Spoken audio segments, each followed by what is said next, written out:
let me move on to the last subject, which is comparing the environmental, because first, fishing has an environmental impact, okay?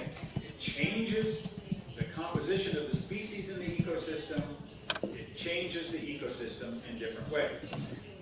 This is a friend of mine named Marcus Borner, who was the head of the Frankfurt Zoo's Africa's program. I also do some work in wildlife. And in 2010, he asked me if he should stop eating fish after reading this article on tuna and talking about how Mediterranean bluefin tuna were going to be extinct in a few years. As you may know, they're actually at record abundance. And he said, should I stop eating fish? And I said, well, if you don't eat fish, what's the alternative? He said, I'm not a vegetarian.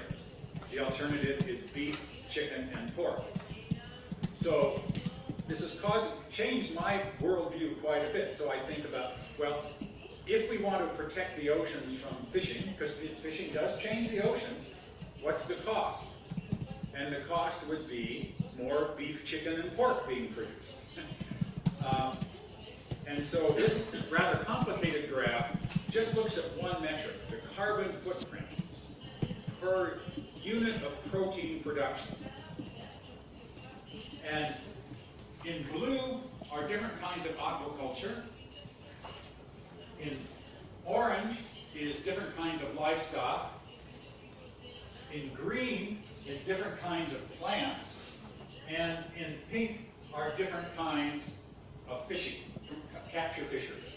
And what you see is that some kinds of capture fisheries have, well, for instance, herring fishing, mackerel fishing, mussel fishing, tuna fishing, have distinctly lower, well, in fact, most of these, with a couple exceptions, have a lower greenhouse gas footprint than livestock.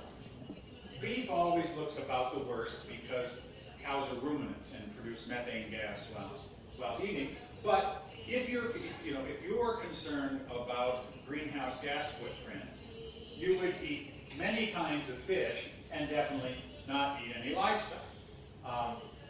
Aquaculture, mussels look very good. Atlantic salmon look very good. So I want you to imagine you could produce high quality protein without draining rivers and aquifers, without polluting rivers with fertilizer, without using antibiotics, without causing soil erosion, without cutting down rainforests. You can do that, and you can do it by eating fish. And and those who say we should stop fishing, and there are those who say we should completely stop fishing, clearly are not thinking about the rest of the world's environment. And this is not just me. This is actually from a book called The Perfect Protein. It was written by Andy Sharpless, who was the CEO of Oceana, which is a very, I would say, generally anti-fishing NGO. They're very active in marine conservation.